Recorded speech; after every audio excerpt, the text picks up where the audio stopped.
할렐루야. 네, 우리 비가 오는데도 많이 오셔서 은혜 받으시는 모습에 큰 도전을 받고요. 어제 저녁에 우리 장로님들 또 부부가 한 30분 이상 오셔가지고 앉으셨다가 요즘 그 교회에 대한 사랑을 젊은 사람들은 자기 교회에 대한 자긍심을 뭐라고 표현하냐면 교뽕이라고 얘기를 합니다.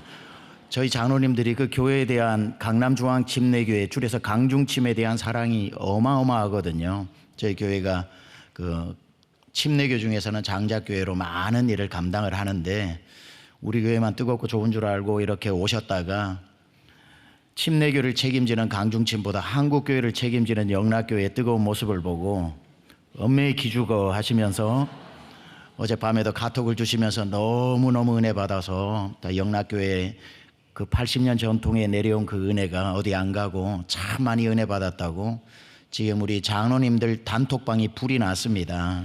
그래서 여러분들이 이렇게 또 환대해 주셨고 또 우리 장로님 가정 또 은혜 받도록 여러분이 그렇게 또 은혜 받으시는 모습으로 또 보여주신 게 너무나도 또 감사를 드리고 영락교회를 통한 하나님의 앞으로 이전에도 그랬지만 이전에 없었던 더 큰 은혜가 바다 물결처럼 밀려오기를 축원합니다.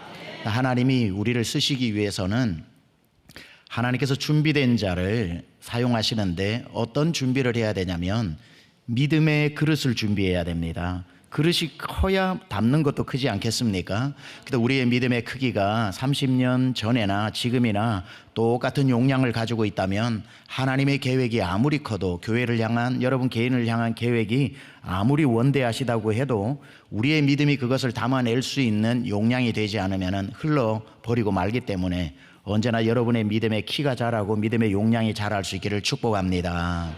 그래서 오늘 산을 평지처럼 걸어라 라고 하는 것으로 믿음에 대해서 여러분 어제 저녁은 부족함의 반전에 대해서 오늘 새벽은 동행에 대해서 살폈다면 오늘은 믿음의 용량을 키워내는 믿음에 대해서 여러분하고 살펴볼 것이며 하나님께서 영락교회를 통해서 어떤 명령을 내리시고 어떤 위대한 일을 맡기셔도 넉넉히 감당해내는 믿음의 그릇 준비된 여러분들 모두 되시기를 축복합니다.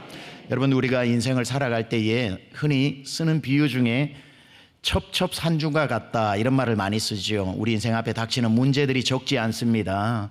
어릴 적부터는 뭐 학교에 다는 학업에 대한 산이 있고 그리고 대학을 들어갈 때는 입시에 대한 산이 있고 입시가 되어서 좋은 학교 들어가면 되는 줄 알았는데 졸업에 대한 산이 있고 졸업만 하면 되는 줄 알았는데 취직에 대한 산이 있고 취직만 하면 될 줄 알았는데 결혼에 대한 산이 있고 결혼만 하면 되는 줄 알았는데 자녀 출산에 대한 또 산이 있고 자녀만 태어나면 되는 줄 알았는데 그 자녀가 학업을 하는 또 산이 있고 학업만 또 학원 보내면 될 줄 알았는데 자녀의 입시에 대한 산이 있고 그 입시만 하면 되는 줄 알았는데 자녀가 또 대학 졸업하는 산이 있고 졸업하고 나면 되는 줄 알았는데 취직하는 산이 있고 취직하고 나면 되는 줄 알았는데 또 우리 아이 또 결혼해야 되는 산이 있고 결혼만 하면 되는 줄 알았는데 자녀 낳아야 되는 산이 있고 이렇게 자녀만 낳으면 손주 생기면 되는 줄 알았는데 그 손주가 학교 다니는 산이 있고 그 손주가 대학 가는데도 잠 못 이루고 또 기도해야 되고 그리고 졸업할 때는 또 취직해야 되고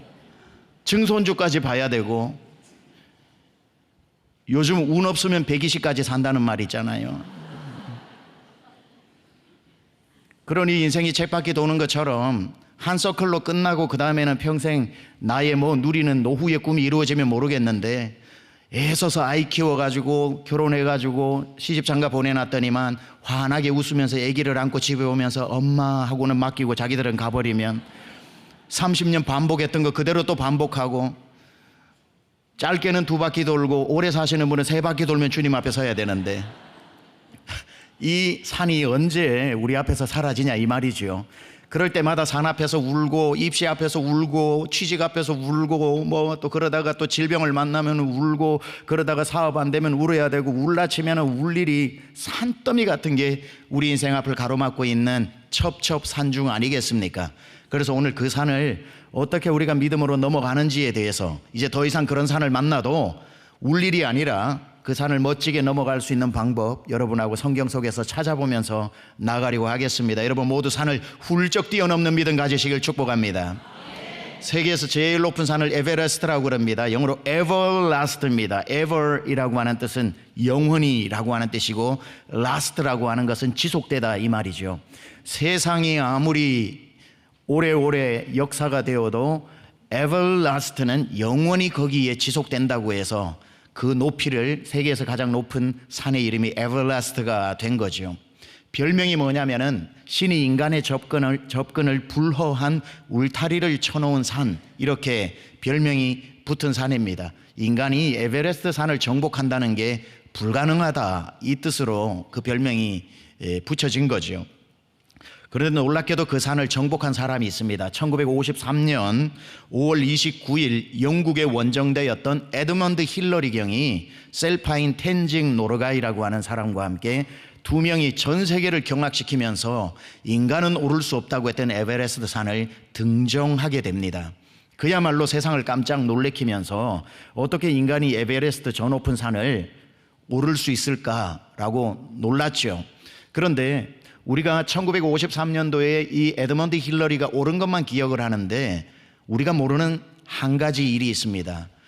그가 그 에베레스트 산을 등정하기 바로 2년 전에 그는 등정을 시도했고 거의 에베레스트 산 정상을 정복하려다가 아쉽게도 실패하고 되돌아간 사건이 있습니다.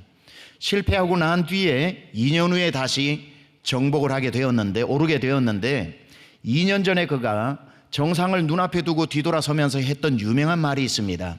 터덜터덜 내려오다가 다시 뒤를 돌아보면서 에베레스트 산을 향해서 주먹을 불끈 쥐면서 치켜 올리고 이렇게 유명한 말을 합니다.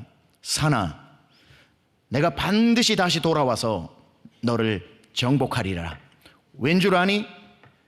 산인 너는 그대로이겠지만 나는 오늘도 잘하고 있기 때문이다. 그렇게 이야기를 해요. 이 에드먼드 힐러리 경은 산은 잘할 수 없다는 것과 나 에드먼드 힐러리는 잘하고 있다는 사실을, 산이 무엇인지를 정확히 알았고 나는 누구인지를 정확히 알았고 그는 2년 동안 실력을 연마하고 또 연마해서 2년 전에는 오를 수 없었던 산을 단 2년 후에 오르게 되었던 거죠. Mountain, I will come back and conquer you. 내가 다시 와서 너를 정복하리라. You know what?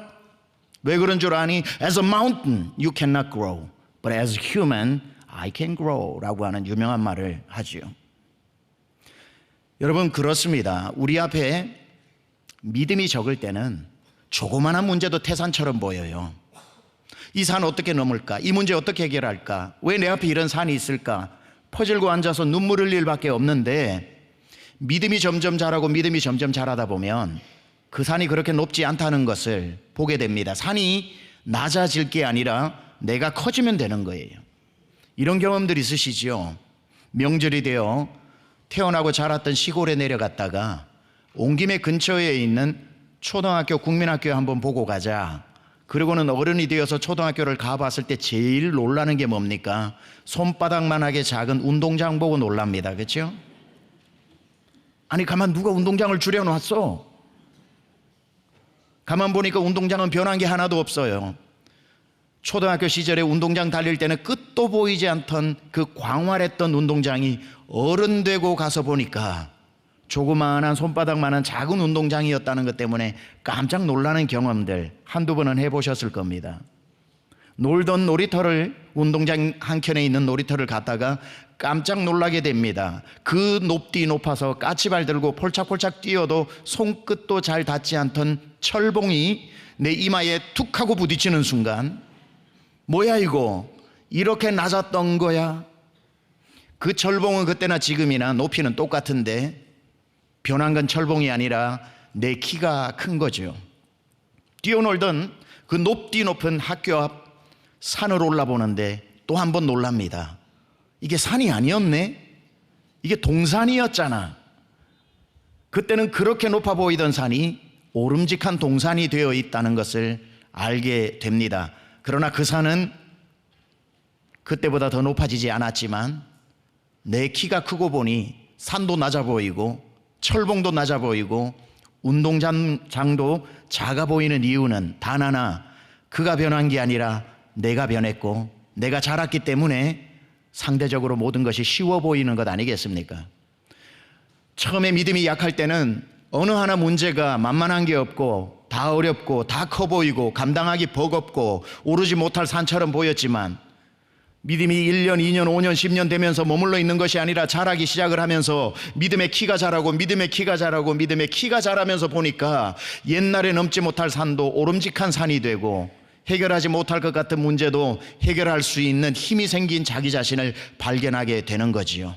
따라서 우리가 하나님 앞에 문제가 우리 산처럼 우리 앞을 가로막을 때 하나님 저 산 좀 깎아주세요, 저 산 좀 깎아주세요 하고 산의 높이를 깎는 기도도 할 때가 있어야겠지만 그것보다도 더 많은 기도를 해야 되는 것은 하나님 저 산보다 더 큰 믿음 주세요, 저 산보다 더 높은 믿음 주세요, 저 산보다 더 넓은 믿음 주세요, 저 산의 뿌리보다 더 깊은 영성으로 나의 믿음을 키워달라고 기도하면 내가 커지면 문제는 작아지는 줄 믿습니다.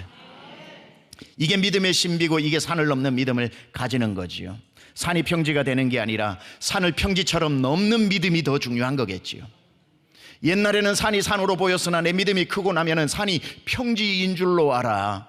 그게 산인 줄도 모르고 평지처럼 넘어가는 믿음, 얼마나 멋진 믿음입니까? 그렇게 되면 어떤 산이 가로막아도 두렵지 않은 겁니다. 왜? 내 눈에는 평지로 보이기 때문에. 어제 저녁에 강영우 박사님에 대한 이야기를 좀 나누었는데 그분에 대한 에피소드가 또 하나가 있습니다. 그분은 저 경기도 양평군 문호리에서 태어났는데 위로는 누나가 있고 밑으로는 동생이 둘 있는 사남매의 장남으로 태어납니다. 위로는 누나가 있고 중학교 2학년 되던 때에 그의 아버지가 먼저 돌아가시게 됩니다. 중학교 2학년 때에 장남으로서 아버지가 돌아가셨다는 것은 인생의 큰 산 하나를 만난 겁니다. 아버지 없이 가정을 장남으로 살아야 한다는 것도 버거운 일입니다. 그 산 하나만 해도 보통 사람 잘 만나기 힘든 산인데 어느 날 학교에서 축구를 하다가 날아오는 공에 얼굴을 맞게 되죠. 얼굴에 맞았는데 조금 지나니까 그 충격이 얼마나 컸던지 한쪽 눈이 점점 보이지 않더니만 한쪽 눈이 실명되고 맙니다. 그 얼마나 큰 산을 만나게 된 겁니까? 한눈 가지고 살면 되지 뭐라고 위로하고 살아보려고 하는데 한눈마저 점점 보이지 않기 시작을 하더니만 이윽고 두 눈이 다 완전히 보이지 않는 소경이 되고 맙니다. 시각장애인이 되고 만 거죠. 중학교 2학년 때 앞을 못 보는 후천성 시각장애인이 되었다는 건 한 인간이 겪을 수 있는 산이 이거보다 더 심한 산이 어디 있겠습니까?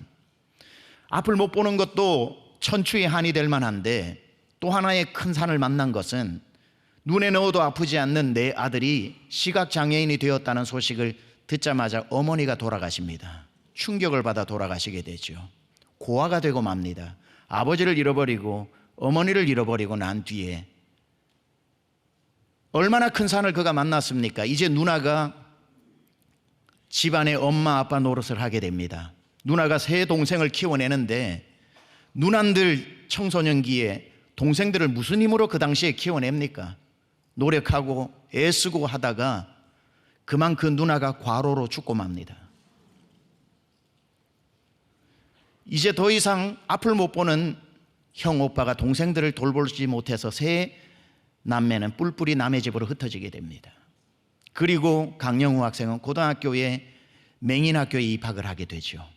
그랬을 때 학교 선생님이 제일 먼저 이야기합니다. 너희들 공부할 생각하지 말고 기술 배워가지고 안마사라도 되어야 평생 입에 풀칠하고 산다. 그래서 대부분 직업훈련을 시킬 시절이었습니다. 그랬는데 이 강영우 학생은 공부에 대한 열심을 냅니다. 선생님이 더 안타까워합니다. 공부하는 만큼 좌절이 크고 그 당시에는 대학에 시각장애인이 공부할 수 있는 점자 교재라든지 이게 발달되어 있지 않기 때문에 아무리 공부해도 대학을 들어갈 수 없다는 걸 선생님이 더 아니까 그 학생에게 계속 공부보다는 기술을 배우라고 이야기하지만 불타오르는 학구열을 누가 맡겠습니까? 점자 공부 열심히 하고 그 당시에 그 양평에 있는 학교에 서울에 있는 여대생들이 내려와서 자원봉사를 하는데 그중에 이화여대생들이 내려와서 자원봉사를 하면서 점자 공부를 도와주고 봉사활동을 하는데 그 대학생 중에 한 명이 나중에 그의 아내 서근옥 여사가 되는 거지요. 자, 그렇게 고등학교를 마치고 난 뒤에 대학 원서를 대한민국에 있는 대학에 넣어보니까 아무 데도 받아주는 데가 없습니다. 당연하겠죠. 어느 학교가 그 당시에 시각장애인을 위한 배려가 있는 그런 시설들이 어디 있겠습니까? 근데 감사하게도 연세대학교에서 받아주게 됩니다. 연세대학교에 입학을 하게 되고 1, 2, 3, 4학년 공부를 마칠 때 차석으로 졸업을 하게 되죠. 그리고 대한민국 최초로 장애인으로서 미국 유학길에 오르게 되고 말씀드린 것처럼 피츠버그 대학교에서 교육학 박사학위를 받게 됩니다. 그리고는 보통 사람도 오를 수 없는 그 미 행정부의 국가장애인 정책위원회에 발탁이 되어서 차관보 자리까지 올라간 legendary person, 전설적인 사람이 되게 되죠. 워싱턴 중앙장로교회 성도로 크리스찬으로 신실하게 믿음의 본을 보이면서 주님 품에 안기게 되었는데, 그분이 돌아가시기 전에 자기 인생을 다 회고하면서 책 하나를 쓰게 됩니다.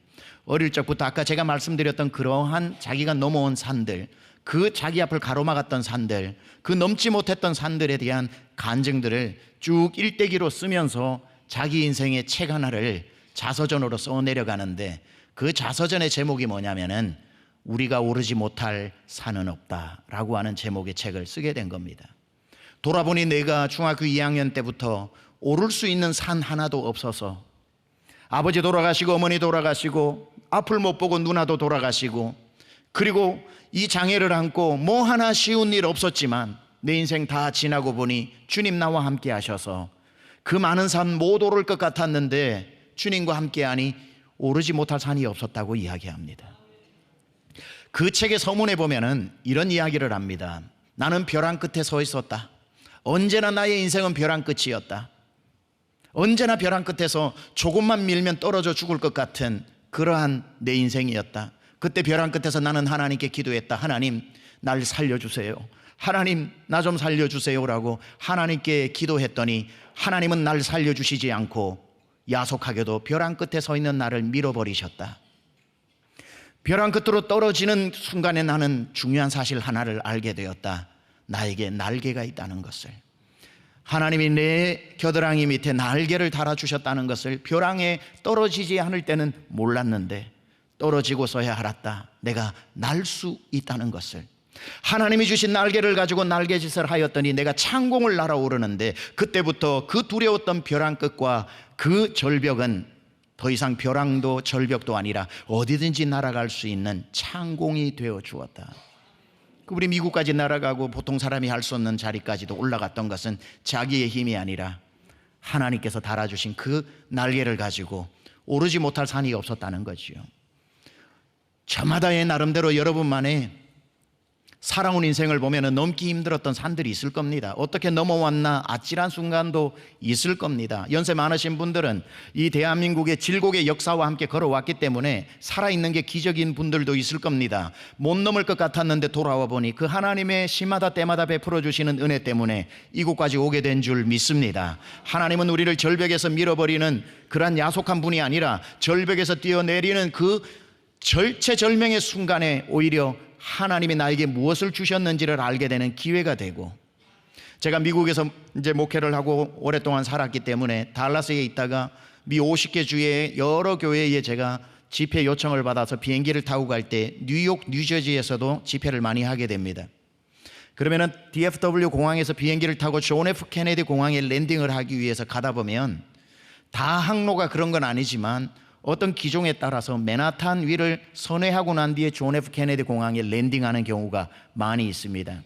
그러면은 창가에 앉아 있을 때는 그거 맨하탄 하늘에서 한번 보는 거 재밌는 구경입니다. 전 세계의 마천루에 모든 마천루가 다 모여 있어서 100층 넘는 건물들이 즐비한, 정말 맨하탄 거리에서 월스트리트에서 위로 올라다 보면 목이 아파서 쳐다볼 수도 없을 정도로 높이 높이 하늘 높이 정수리가 닿을 듯이 높이 솟아있는 그 건물들을 비행기를 타고 맨하탄 상공에서 딱 내려다보면 희한한 일이 벌어집니다. 그 높은 빌딩들이 어느 게 100층이고 어느 게 1층인지 모르게 다 1층짜리입니다. 바로 위에서 내려다보니까 100층도 없고 1층도 없는 겁니다. 비행기에서 내려다보니 다 평지일 뿐이었다는 거지요.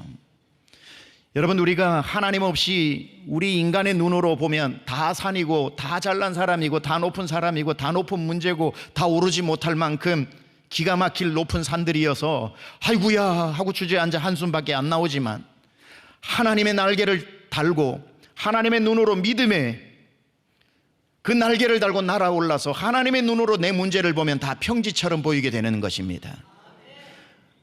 우리가 오르지 못할 산은, 하나님 없이는 오르지 못할 산이 수도 없이 많겠지만 하나님 함께 하시면 오르지 못할 산이 없는 줄 믿습니다.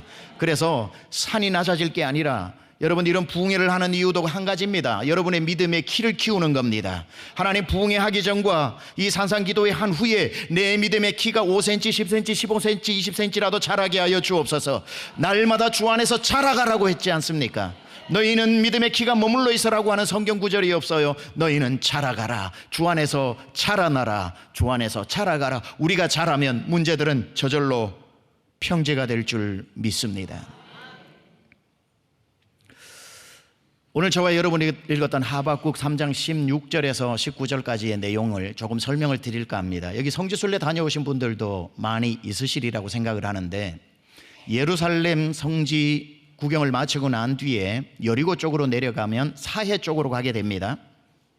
사해에 가서 여러분 사해에 둥둥 떠보기도 하고, 거기에서 여러 사해 소금도 사기도 하신 다음에 대부분 그 다음 일정이 뭐냐면은 엔게디 광야를 지나서 그 로마와의 최후의 격전지인 마사다 지역으로 가게 됩니다. 버스를 타고 한참 동안 달려 내려가야 되는 그 엔게디 광야에는 풀 한 폭이 나 있지 않고 나무 한 그루를 찾기 힘든 완전히 돌산으로, 그랜드 캐년 다녀오신 분들은 그랜드 캐년과 같이 밑으로는 절벽이고 위로는 깎아지른 그러한 돌산이 질비에 있는 것을 보게 되는데, 그랜드 캐년은 적토고 그 엔게디 광야는 하얀색 돌들과 그 차이밖에는 없습니다. 색깔의 차이밖에는 없을 정도로 높이 솟았으나 나무 한 그루가 없이 깎아지른 듯한 절벽에 누구 하나 섰다가 발 잘못 디디면은 그 밑으로 깎아지른 듯한 절벽으로 바로 떨어져서 죽게 되는 그러한 곳을 엔게디 광야 한가운데로 지나게 되죠. 그러다가 버스를 타고 가는 사람들이 창문에 갑자기 다닥다닥 붙어가지고 어머 저거 봐, 어머 저거 봐 하면서 사람들이 놀라는 장면 하나가 심심찮게 보입니다. 엔게디라고 하는 뜻은, 게디는 산양입니다. 산양. 그 광야에서 살고 있는 양, 사슴을 게디라고 그러고, 엔게디는 사냥의 우물, 사냥의 땅, 이런 의미들을 가지고 있습니다. 그러니까 게디, 산양들이 살고 있는 광야, 이런 뜻이라는 거죠. 근데 사람들이 그 창문에 붙어가지고 어머 저거 봐, 어머 저거 봐 할 때에 뭐가 그리 놀랍냐면, 그 깎아지른 듯한 절벽에 몇 마리의 사냥들이 거기에 붙어가지고 있는 그 모습이 너무나도 진기명기인 겁니다. 사람은 그렇게 서 있을 수가 없어요. 왜냐하면 거기 서 있다가는 발목에 힘이 없기 때문에 떼구르륵 굴러서 다 죽습니다. 그런데 사람의 눈에 보이는 그 게디의 모습은 평지에 서 있는 것처럼 너무나도 평온하고, 자기를 보고 놀라고 있는 사람을 향해서 왜 놀라냐면서 되새김질을 하면서 왜 나를 보는 거지? 이러고 아무렇지도 않게 그 절벽을 평지처럼 서 있는 모습이 너무 신기해서 사람들이 놀라는 겁니다. 그러다가 사람들이 까무러칠 때가 있습니다. 한참을 우리를 우습게 쳐다보다가 그 옆에 있는 계곡으로 펄쩍 뛰어가 버릴 때 어머 하는데 아무것도 아닌 것처럼 뛰어서 평지처럼 뛰어가는 그 모습을 볼 때, 야 저건 뭘까 싶은 생각이 들죠.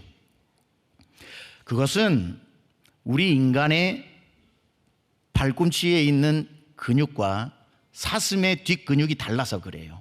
사슴은 그 발목에 있는 뒷 힘줄이 어마어마한 힘을 가지고 있고, 그 발의 발톱의 모양도 그 비탈에서 얼마든지 서 있을 수 있는 구조가 되어 있기 때문에 그 발의 근육이 그 벼랑 끝에서도 평지처럼 자기를 받쳐주니까 그 사냥만큼은, 그 사슴만큼은 자기에게는 절벽이 아니라 평지나 다름없었던 거지요. 하박국이 하나님의 선지자로서 평안한 시절 남유다의 선지자로 있었습니다. 아주 위기 때에 활동했던 선지자가 아니라 평안할 때인데, 평안한 순간에 하나님이 신탁으로 예언을 보여주십니다. 어떤 예언을 보여주시냐면, 모든 사람들이 평안하다 평안하다 평안하다 할 때에 자기가 봤던 그 예언은 뭐냐면, 북쪽에서 바벨론이 쳐들어 내려오는데, 그 바벨론이 쳐들어 내려오는 말발굽 소리가 얼마나 위용차고, 그들이 짓밟아 버려서 곧 이 예루살렘에 닥칠 재앙을 미리 보고 너무 놀라는 거예요. 그걸 오늘 3장 16절에 이렇게 자기의 감정을 기록해 두었습니다. 16절 한번 띄워주실래요? 내가 하나님의 그 예언으로 보여주신 것을 미리 들었죠. 내가 들었으므로 내 창자가 흔들렸고, 그 목소리로 말미암아 와 하고 쳐들어 내려오는 그 목소리로 말미암아 내 입술이 떨렸고, 또 하나님이 말씀해 주신 그 신탁의 언어로 내 입술이 떨렸고, 무리가 우리를 치러 올라오는 환난 날을 내가 기다림으로 썩이는 것이 내 뼈에 들어왔으면 내 몸은 내 처소에서 떨리는도다. 이제 나라가 망하게 생겼다 이거예요. 나라가 망하게 생겼다 이거예요. 지금은 태평성세라서 무화과를 심으면 무화과나무 열매가 잘 맺히고, 소를 키우면 소가 또 새끼를 낳아서 금방 소가 불어나고, 우리 애는 양떼들이 매 하면서 넘쳐나고, 들판에 씨앗만 뿌려도 오곡백과가 저렇게 넘실거리고 있는 때지만, 하박국 눈에 들어온 것은 이제 저 모든 것들이 양이 빼앗겨가고 소가 빼앗겨가고 오곡백과는 그 말발굽에 짓밟히게 되고 무화과나무는 열매조차 없어지는 날이 곧 닥칠 거라고 이야기했을 때에, 내가 평지를 지금 이스라엘 백성들이 평안한 날 평지에 걷고 있지만 조금 있으면은 벼랑 끝과 절벽과도 같은 문제가 산이 가로막겠구나라는 것 때문에 자기 창자가 흔들리고 끊어질 정도로 고통스러웠는데, 그때에 하박국이 어떤 기도를 하게 되냐면은, 하나님, 평지에서만 노래하는 사람이 아니라 그런 문제가 닥쳐도 하나님, 여전히 내가 하나님을 잊어버리지 않게 하여 달라고 하면서, 그 어떤 문제가 닥쳐도 지금 평지를 달리는 것처럼 나에게 저 절벽도 평지처럼 달리는 사슴의 힘줄을 달라고 기도를 하는데, 그게 오늘 읽었던 19절인 겁니다. 19절 한번 띄워주실래요?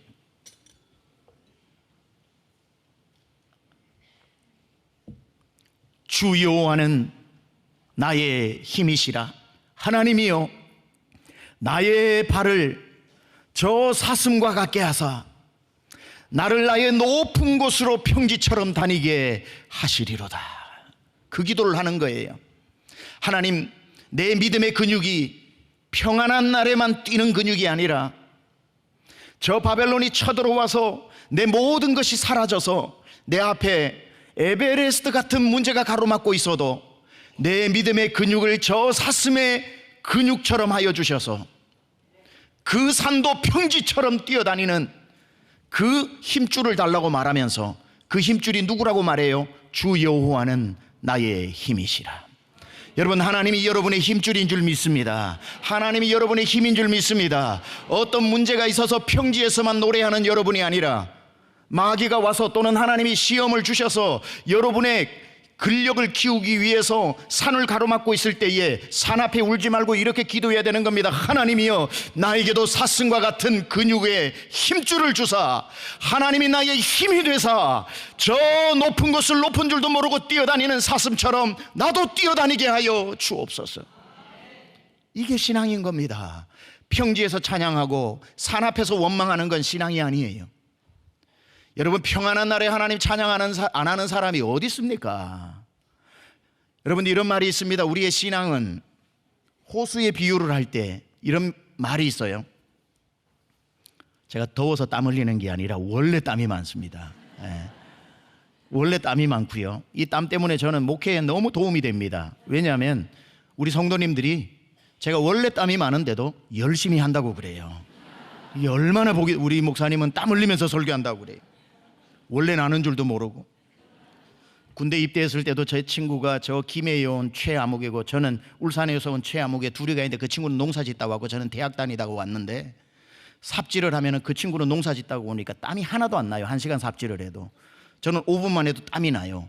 계속해서 저만 일하고 그 친구는 일 안 한다고 두들겨 맞고 저는 칭찬만 받았습니다. 그래서 제가 혹시 땀을 닦더라도 이게 너무 더워서 그런 게 아니라 땀이 원래 많아서 그렇다는 거 이해해 주시면 감사하겠습니다.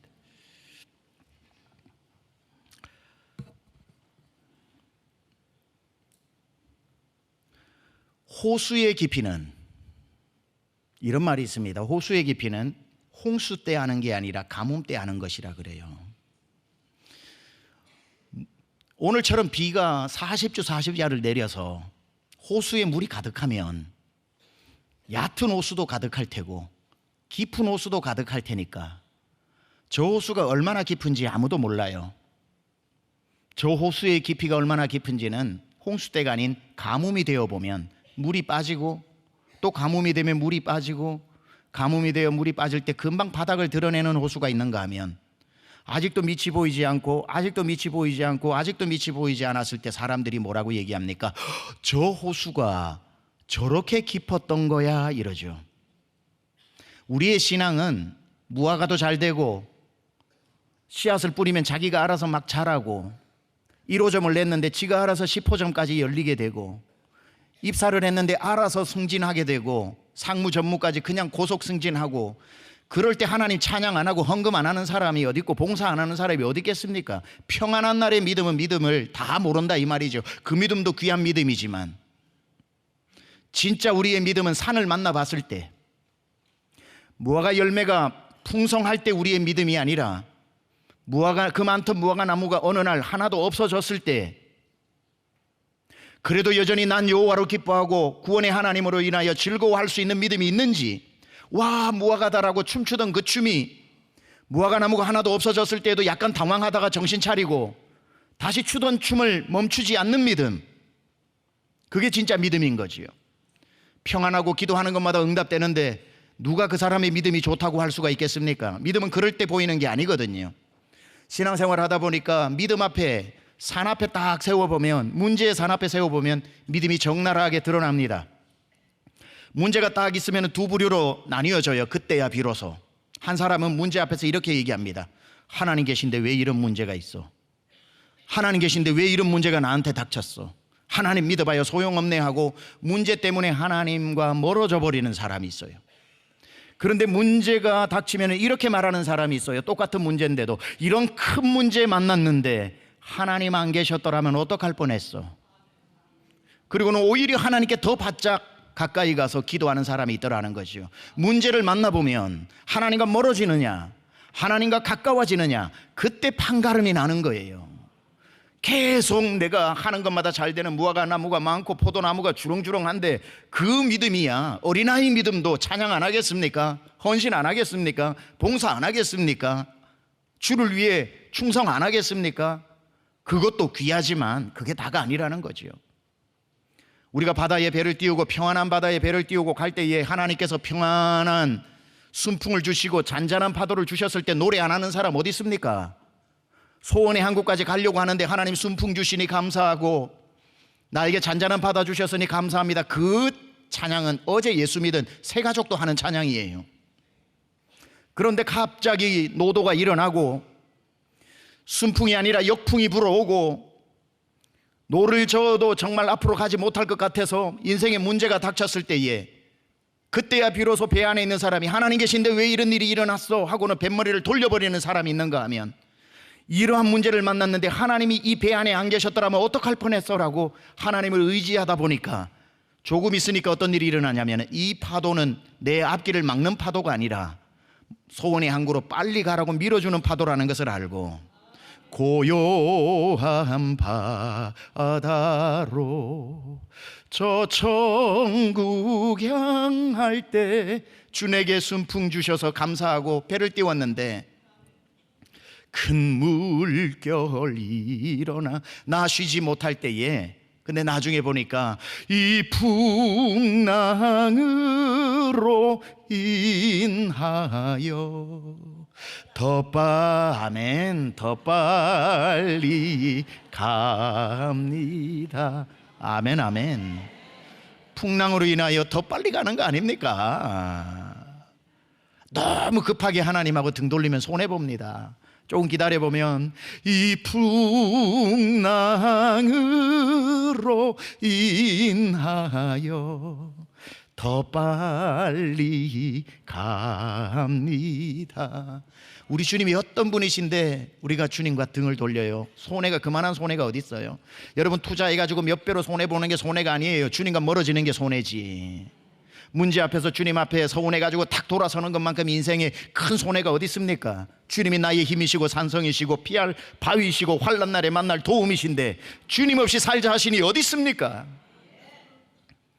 제가요, 미국에서 목회할 때 한국에 초청을 받고, 여기 한국에 큰 교회를 목회하시는 목사님들 한 20여 분이 계셨고, 미국에서 이렇게 큰 목회를 하는 10분 목사님을 초청해 주셨어요. 그래서 Rest and Restoration이라고 해서 그런 모임이 있었는데, 한 30명의 미주와 한국의 목사님들이 버스를 타고 서울에서 이제 저 남도 목포, 애양원과 증도, 천국의 섬 증도 성결교회 성지라고 그러죠. 그리고 소록도까지 이렇게 다녀온 적이 있었습니다. 마지막 이제 그 행선지로 소록도를 가게 되었는데, 소록도는 여러분 잘 아시다시피 나환자촌 아닙니까? 그렇죠? 그 한가운데 가면은, 다리를 건너가면은 소록도 한가운데 소록도 중앙병원이 있어요. 그렇죠? 그게 이청준 씨 소설에 보면 당신들의 천국의 배경이 된 병원이에요. 그 맞은편에 보면은 소록도 중앙교회가 있습니다. 아주 잘 지어진 교회가 있어요.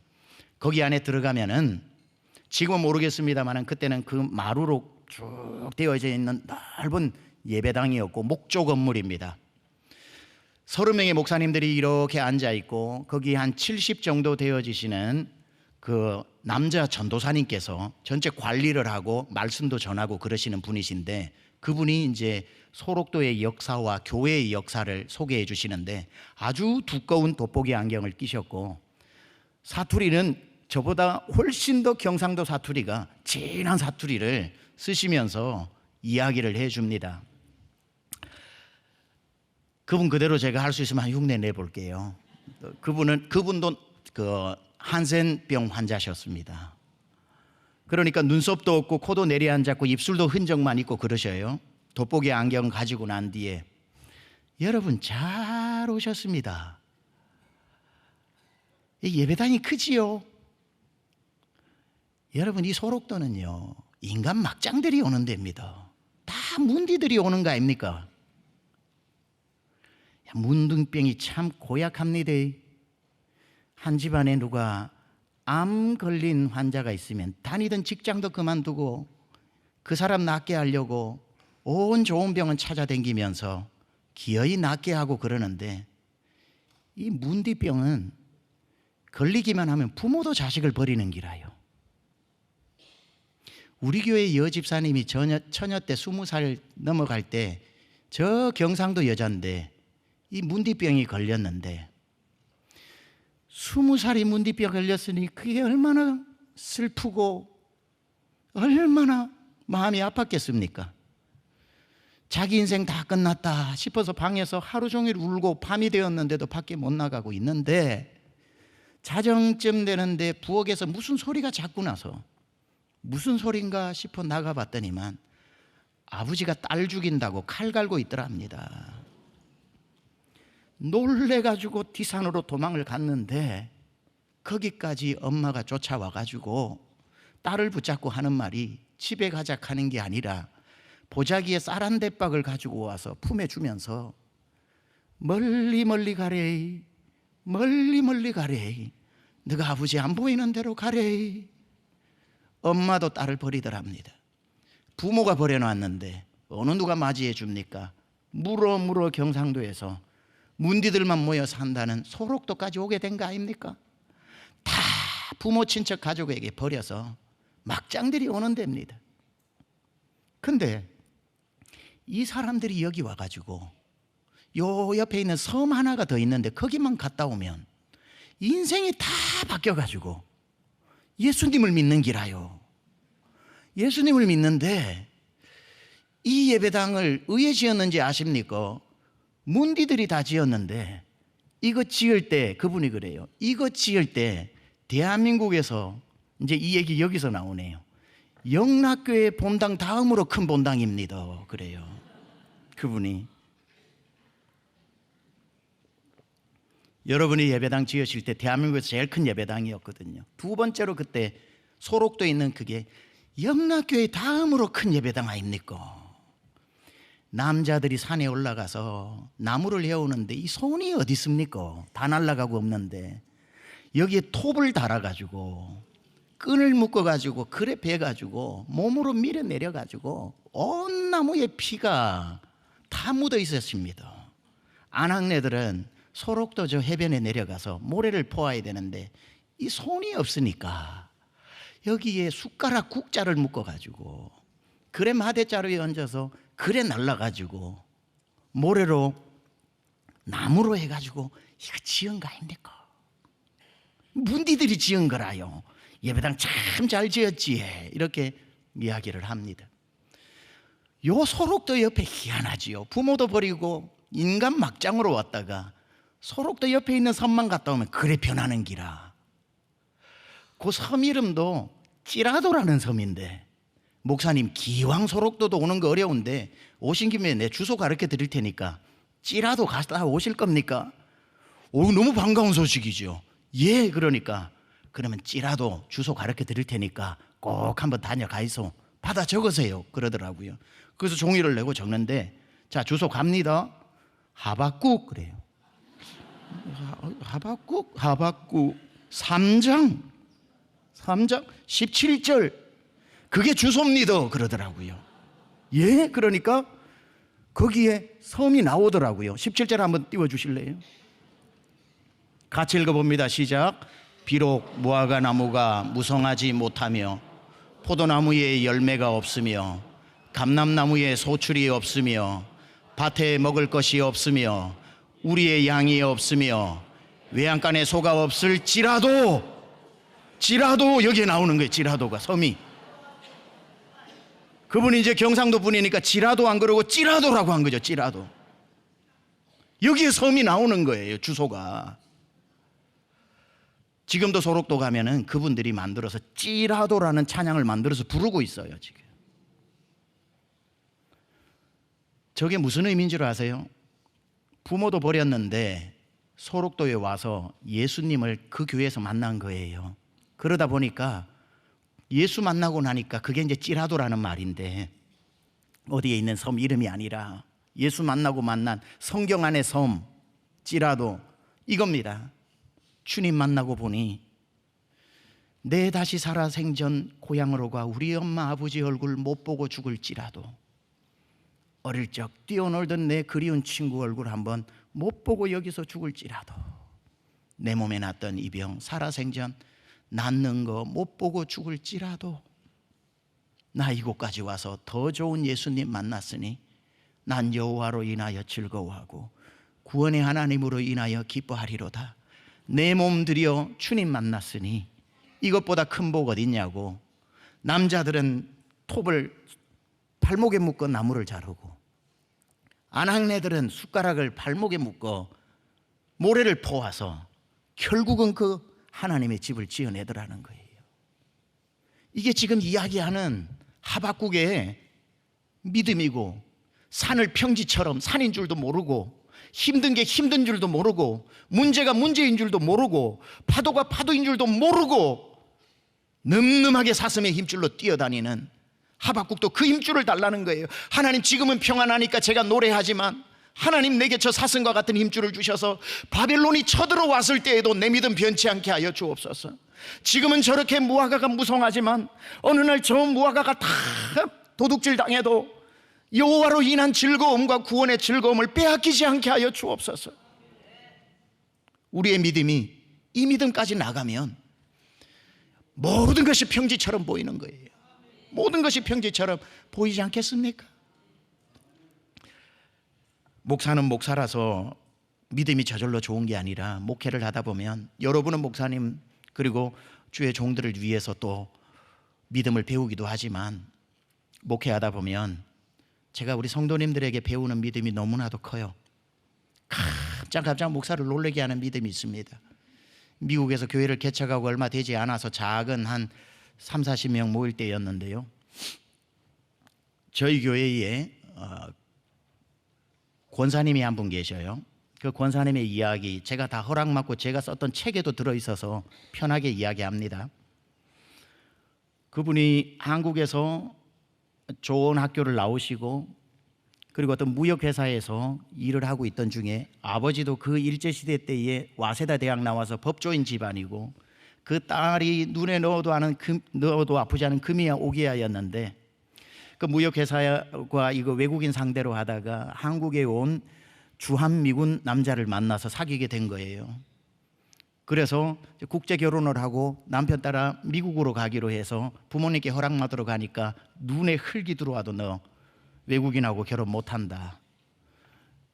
한국에 와 있는 군인하고 결혼 못한다 그래서 젊은 청춘에 그 말이 귀에 들어오겠습니까? 사랑에 푹 빠졌는데 부모의 온 가족의 반대를 만류하고 20대 중반에 남자를 따라서 미국으로 간 겁니다. 그 시절 오래된 시절이죠. 40년도 더 된 시절이죠.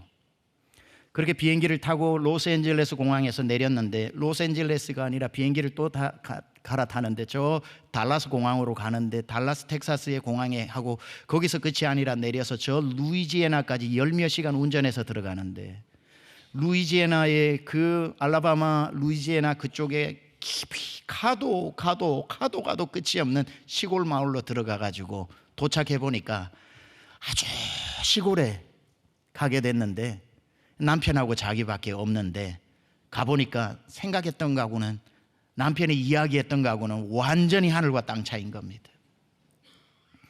이역만리 지구 반대편에 내던져진 것 같고 진짜 아무 소망이 없는데 한국 사람 한 명도 없고 소원이 있다면 김치 한번 먹어보는 건데 김치도 먹을 수가 없고 한국 생각나서 달 보고 별 보고 해보고 그렇게 울 수밖에 없는 거지요.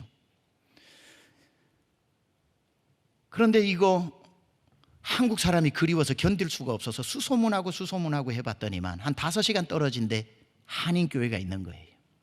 예수님을 믿는 게 아니라 한국 사람 그리워서 운전을 해서 거기까지 갔다가 예수님을 만나게 된 겁니다.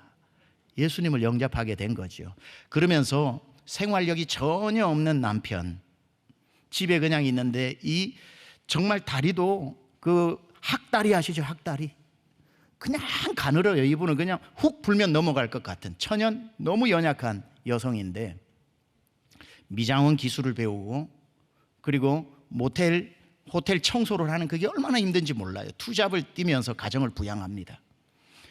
주말이 되면 5시간 운전해서 갔다가 하루 종일 교회에 섬기고 5시간 운전해서 오고 유학생이 어디라도 있다는 소리가 들리면 2시간을 돌아서 그 사람 태워가지고 가서 예배같이 드리고 2시간 또 태워주고 돌아서 7시간씩 걸리면서 매일매일 그렇게 신앙생활을 하던 중에 뱃속에 아기가 들어서게 된 겁니다. 정말 너무너무 행복하더래요. 미국에 처음으로 내 혈육이 생긴 거니까 정말 피곤한 줄도 모르고 그 5시간씩 운전해서 교회 왔다 갔다 하고 투잡 드리잡 뛰면서 일하는데도 불러오는 배가 입덧을 이분이 출산할 때까지 입덧을 해서 미국의 의료 거기에도 케이스로 올라가 있대요. 출산하면서 입덧을 했다는 거죠. 그러니까 9month 9개월 동안 입덧을 할 정도로 힘들었지만 힘든 줄 몰랐다는 거예요. 그 아이가 태어났습니다. 이름을 에녹이라고 붙이고 남자아이가 태어났는데 여러분 아시죠? 외국인하고 한국인하고 결혼해서 애가 태어나면 전부 다니엘 헨리처럼 잘생긴 거. 예. 국제 결혼해서 태어난 애들은 다 영화 배우입니다. 이 아이가 자라는데 너무 잘생긴 거예요. 하나님께서 그 어려운 중에 주님 만나고 이 아이를 태어나니까 에녹만 봐도 배가 부르고 기도는 딱 하나입니다. 하나님, 나는 뭐 개똥밭에 굴러도 괜찮은데 하나님 우리 아들 에녹이를 하나님 지켜주세요 하고 기도했는데 하나님이 부모가 자식의 축복을 위해 기도하는 게 무슨 기복신앙입니까? 당연하지. 여러분이 자녀를 위해 축복 기도하라고 여러분 집에 그 자녀를 보냈는데 여러분이 기도 안 하면 직무유기가 되는 거죠. 오히려 부모는 자녀를 위해 축복해 줘야 됩니다. 그래서 딱 에녹의 축복을 했는데 하나님이 기도 응답을 들어주셨어요. 대학생이 되고 대학 졸업을 했는데 얼굴은 잘생겼지 뭐 하나 부족한 것이 없는, 그러니까 그 루이지애나에서 중학교 정도 지날 때에 달라스로 이사 와서 저희 교회 등록을 하게 된 거예요. 다니다가 이제 제가 목회할 때쯤에 저희 교회로 오게 돼서 몇 년을 같이 지내던 때예요. 제가 그 스토리를 잘 알죠. 에녹이가 25살 되고 직장을 다니기 시작을 하면서 하나님께서 그 권사님의 지난 25년의 그 기도를 열심을 다 응답해 주던 어느 날 수요일 날 오후 1시에 길을 걸어가는데 지나가던 어떤 괴한이 총을 쏴서 맞아 죽었습니다. 수요일 오후 1시에 죽게 되었습니다. 수요일 저녁 예배를 인도해야 되는데 오후에 그 소식이 들려왔는데 그 권사님이 떠올라서 제가 머리가 하얘지면서 아무 말씀을 준비할 수가 없고 예배는 드려야 하니까 수요 예배 마치고 그분이 교회에서 1시간 떨어진 고속도로로 1시간 떨어진 데 사셨는데 신방을 가야겠다 생각하고 제가 수요 예배를 인도하고 있는 중이었는데 미국 교회 그때 빌려 쓰면서 본당을 한 600석 되는 본당이었는데 제가 찬양 인도를 막 하는데 저도 정신이 없고 그 예배에 온 10몇 명의 성도들도 그 소식을 들었으니까 표정이 어두운데 빨리 예배 마치고 권사님 찾아가야지 했는데 갑자기 뒷문이 열리는데 충격을 받았습니다. 그 권사님이 수요 예배 드리겠다고 온 겁니다.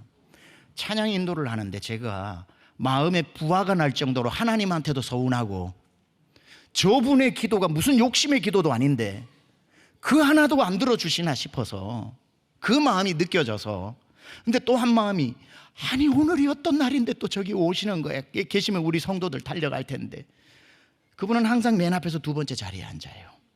맨 뒤에 앉았다가 기력이 없으니까 걸어올 힘이 없으니까 찬송 부르는 중에 기력 찾아 두 칸 앞으로 좀 앉아있다가 두 칸 앞으로 두 칸 앞으로 두세 곡 찬양 끝날 때 기어이 자기 자리와 앉았습니다. 찬양 마친 다음에 설교를 하려고 했는데 한 번도 이분은 내성적이라서 뭘 목소리가 큰데 가까이 안 가면 목소리도 안 들려요. 손을 이렇게 드는 처음 손을 드는 걸 봤어요. 예 권사님 하니까 목사님 찬양 한 곡 같이 불러도 될까요? 그럼요. 무슨 찬양 부를까요? 그분이 처음으로 내놓은 신청곡 찬양이 이겁니다. 천국에서 만나보자 그날 아침 거기서 순례자여 예비하라 늦어지지 않도록 만나보자 그날 아침 저 천국 문에서 만나보자 그날 아침 그 문에서 만나자. 그 노래를 한 명이 두 명이 세 명이 여러분처럼 부르기 시작하는데 그 사정 너무 잘 아는 옆에 장로님은 통곡을 하죠. 설교를 간단하게 길게도 못하고 마치고 축도한 다음에 제가 덜컥 뛰어내려가 그분 손잡고 야단쳤습니다. 오늘이 무슨 날인데 오셨어요? 오늘이 무슨 날인데 오셨어요? 댁에 계시면 저희가 가서 위로 예배 다 드릴 텐데. 저는 그분이 그때 저를 붙잡고 이러실 줄 알았어요. 하나님 이러시면 안 되죠. 하나님 저한테 이러시면 안 되는 거죠.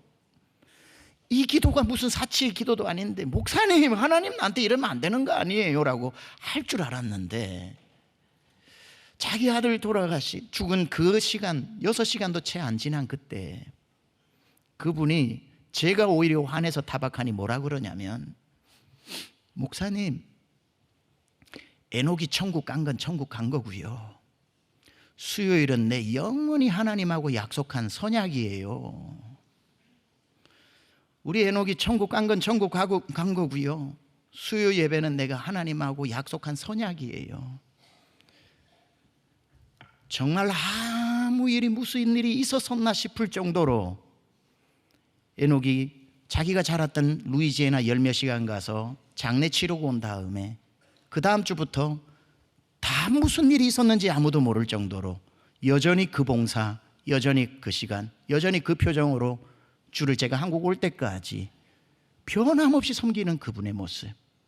1년에 딱 한 번 저에게 목양실로 찾아와서 목사님 오늘 에녹이 천국 간 날이라서 얼굴 좀 보고 올게요. 하루만 운전해서 다녀오고 변함없는 그 믿음을 보면서 저는 그때 알았습니다. 세상이 감당할 수 없는 믿음도 있구나. 잘 되어서 충성하는 사람도 있지만 내 인생의 기대가 다 무너졌을 때도 그 순간에조차도 주님과 등 돌리지 않는 사람이 있구나. 아, 산을 평지처럼 넘는 믿음을 가진 사람도 있구나.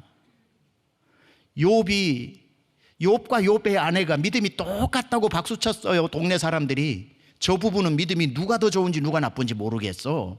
어쩜 믿음이 하나같이 자식들까지 좋아. 근데 자식 없어지고 그 많던 재산 없어지고 남편 몸에 병 났는데 날 기미가 안 보이니까 산 앞에 딱 세워놓으니까 둘의 믿음이 천지 차이던데요. 욥의 아내는 금방 믿음이 드러나더군요. 하나님 원망하고 저주하고 죽어버려라 그러고는 하나님 떠나버리더라고요. 근데 그 상황 앞에서도 욥은 뭡니까? 당신이 어리석은 여자 중에 하나같이 어리석은 말을 하는구나. 내가 태어날 때 적신으로 옷 하나 없이 빨간 몸으로 아무 실오락이 걸치지 않고 적신으로 나왔으니 적신으로 갖는 것이 또한 맞지 아니하냐 하면서 뭐라고 얘기해요? 주시니도 여호와시요 취하시니도 여호와시니 여호와가 찬송받으리로다.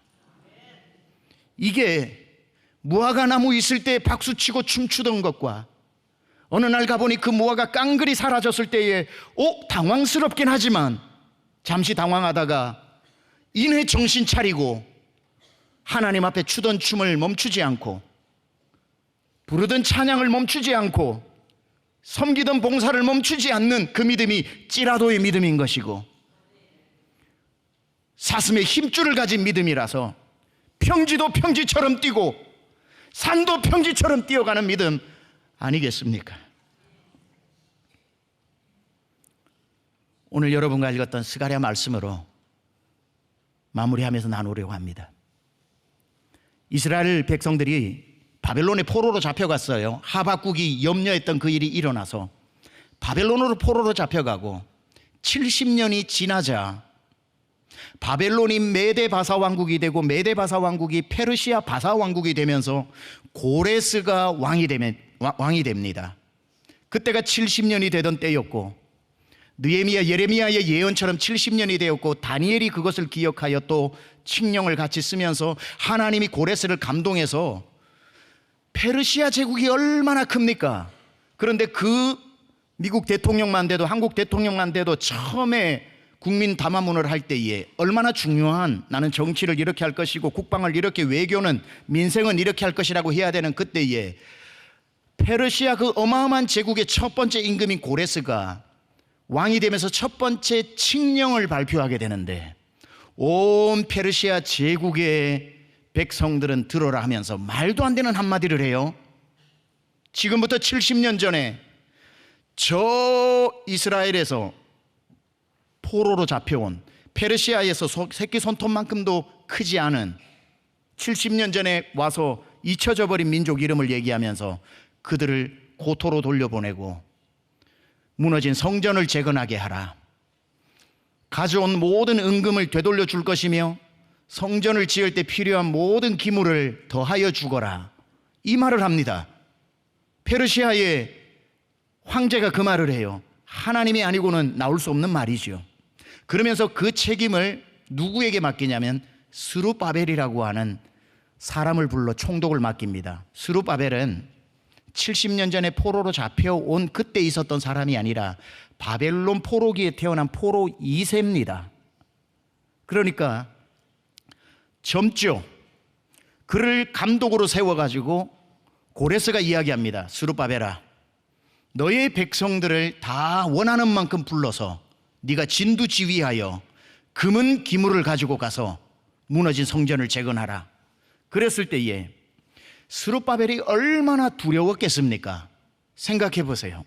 스룹바벨이 어릴 적에 자기가 엄마 아버지의 손을 잡고 올 때에 무너진 성전을 보고 비통한 마음으로 왔다면 또 모르겠지만 자기는 어릴 적 예루살렘을 본 적도 없어요. 저희 아들이 다 25, 23 미국에서 태어나고 지금 다 자랐습니다. 그 아이들이 아무리 엄마 아빠가 한국인이고 한국에 피가 있지만 그들은 미국에서 사는 게 편한 사람들입니다. 지금 스룹바벨이 그런 사람이라고요. 그런데 스룹바벨이 일어나서 백성들을 데리고 가라고 했을 때에 그날만을 손꼽아 기다린 사람도 있겠지만 70년 세월 동안 바벨론 언어가 편하고 바벨론에서 전문직을 가지고 바벨론에서 정착해 있는 사람들은 젊은 사람들 갈 마음 별로 없었을 겁니다. 기회될 때 성지 순례나 다녀오지 싶은 마음 왜 없었겠습니까? 그렇다면 그 반가운 소식이 들렸을 때 이때만을 기다리고 와 하고 나왔던 사람은 대부분 걸어갈 힘도 잘 없는 노인들이었겠지요. 왜냐하면 어릴 적 10살 되었던, 포로로 잡혀올 때는 엄마 손에 잡혀서 10살 되었던 사람은 80 노인이 되어 있는 겁니다. 5살이었던 사람은 기억도 잘 없겠지만 75세 노인이 되었던 거고, 15살은 85세 노인이 되어 있으니까 그분들만 예루살렘 무너진 성전을 보고 재건하고 싶었을 테고, 그거 아니라면 나는 예루살렘에 가서 묻혀서 고토에서 묻혀 죽고 싶은 마음이 있는 사람만 모였을 테니까, 그가 모였을 때 첫 번째 모여든 사람의 숫자가 5만 명이었다고 그랬거든요. 대략 200만 명 이상이 거기에 있었다고 봤을 때 유대인들이 5만 명은 숫자로는 많지만 비율상으로는 형편없는 숫자입니다. 그리고 대부분은 노동력이 그렇게 성전을 지을 만한 노동력을 갖추지 못한 사람들이었다는 거지요. 스룹바벨이 그 5만 명을 보고 기가 막혔을 겁니다. 하나님, 나 어떻게 가요? 내가 이분들을 데리고 어떻게 가요? 직선거리 1500km, 수개월을 그 연세 많은 젊은 사람도 물론 있었겠지만 가야 하는 그것을 스룹바벨이 누구보다 잘 알고 있기 때문에 이곳 바벨론에서 저 예루살렘까지 수천 킬로에 가로막고 있는 산은 수백 개였겠죠. 건너야 할 굽어 도는 강은 수십 개였겠죠.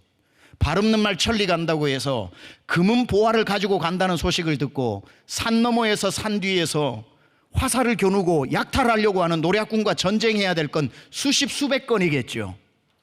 스룹바벨이 봤을 때 치러야 할 전쟁이 그렇게 많고 건너야 할 강이 그렇게 많고 넘어야 할 산이 그렇게 많은데 어떻게 내가 거기까지 가냐고, 못 간다고 이야기를 하고 있을 때 이렇게 페르시아에서 저 멀리 예루살렘을 보다 보니까 까마득한 거예요, 산들 때문에. 근데 뒤에서 누가 툭툭 쳐요. 스룹바벨아, 스룹바벨아 하고 돌아봤더니만 하나님이 계신 거예요. 물론 여러분 성경에는 안 나오고요, 3만 원 이상 주고 사신 분 성경에는 나오고, 제가 그냥 상상을 해본 겁니다. 주님이 여기에서 딱 스룹바벨 얼굴을 보면서 스룹바벨 귀를 딱 잡아요. 하나님이 귀를 딱 잡고는 눈을 맞추고, 왜 놀라느냐? 왜 기막혀 하느냐? 스룹바벨아, 너 잘 들어라. 잘 들어라. 귀를 막 흔들었겠죠. 예, 잘 들어라. 누가 너 보고 산 넘어라 그랬냐? 누가 너 보고 강 건너라 그랬냐? 누가 너 보고 전쟁 치러라 그랬냐? 내가 네 힘 보고 부른 줄 아냐? 네 젊음 보고 부른 줄 아냐? 네 스펙 보고 부른 줄 아냐? 안 된다. 이는 네 힘으로도 안 되고, 이는 네 능으로도 안 되고, 내가 한다, 내가 한다. 오직 나의 영으로 되느니라. 너는 염려하지 말고, 염려하지 말고, 내가 한다, 내가. 주님이 그렇게 말씀을 하나님이 해주시고 난 뒤에 너 일로 와, 내 뒤에 가. 그리고는 스룹바벨을 뒤로 놓고 난 뒤에 하나님이 쫙 예루살렘까지 비웃으면서 버티고 있는 산들을 향해 오늘 스가랴에 보면은 이렇게 외치시죠. 주님이 말씀하시는 겁니다. 큰 산아, 큰 산들아, 네가 무엇이냐? 네가 스룹바벨 가는 길에 평지가 될지어다. 하나님이 산들을 꾸짖어 평지로 만드시면서 스룹바벨 앞서 행하여 주셨고, 하나님은 그 산을 깎아 넘실거리는 강을 메꾸어서 강도 평지로 만들고 산도 평지로 만들고 구석구석에 숨어있는 원수의 화살을 꺾어버리시면서 성경의 기록에 1500km 5만 명이 다 예루살렘에 도착하고 제2성전을 완공한 줄로 믿습니다. 하나님이 하시는 거예요. 여러분 앞에 어떤 산이 오늘 가로막고 여러분을 비웃고 있으면서 너 이 문제 앞에서 하나님 모른다 그래? 하나님 믿어봐야 소용없잖아. 문제 또 닥치잖아. 라고 여러분 앞에 팔짱 끼고 비웃듯이 수백 개 수천 개의 산이 가로막고 있어도 여러분이 먼저 걸어가지 말고 하나님을 앞장 세워서 하나님이 여러분 앞에 가로막고 있는 산들을 꾸짖어. 큰 산아 네가 무엇이냐? 큰 산들아 네가 무엇이냐? 영락교회 김아무개 이아무개 파가무개 최아무개 누구 앞에서 평지가 될지어다. 주님이 꾸짖으시면 여러분 앞에 문제도 평지가 되는 줄 믿습니다. 하여 산도 평지처럼 믿음으로 걸으시고 평지도 평지처럼 믿음으로 걸으셔서 주 여호와는 나의 힘이시니 사슴의 힘줄이 아니라 하나님의 힘줄로 믿음의 경주를 완주해내는 여러분 되시기를 우리 주 예수 그리스도 이름으로 축원합니다. 하나님 아버지, 오늘도 이 오전에 나와 우리가 65의 산상 기도회에 하나님 다시 우리가 산을 넘는 믿음을 하나님 아버지 오늘 이 시간 배웠습니다. 하나님 이제 오늘 이번 산상 기도회를 통해 나의 믿음의 키가 크게 하여 주옵소서. 산이 그대로이지만 나의 믿음의 그릇이 커지고 키가 커지면 산도 평지로 보이고 산도 넘게 되는 힘이 생기는 줄로 믿사오니 하나님 오늘 우리에게 믿음 크게 하여 주시고 믿음의 신장이 자라게 하여 주시고 믿음의 담력이 커지게 하여 주시옵소서. 어떠한 산도 우리 앞을 가로막지 못하도록 하나님 성도 앞서 행하여 주시고 가는 곳마다 성도 앞을 가로막고 있는 산을 하나님의 능으로 꾸짖어 주시고 산을 깎아 강을 메꾸고 강도 평지요 산도 평지요 원수의 화전을 소멸하여 주셔서 우리 성도 가는 모든 길에 하나님 아버지 이 믿음의 걸음을 완주해내게 하여 주옵소서. 이후에 기도하는 시간에 하나님 놀라운 은혜 놀라운 역사 하나님 계속해서 응답의 역사 일어나게 하여 주옵소서. 감사드리며 예수님의 귀하신 이름으로 축원하며 기도하옵나이다. 아멘.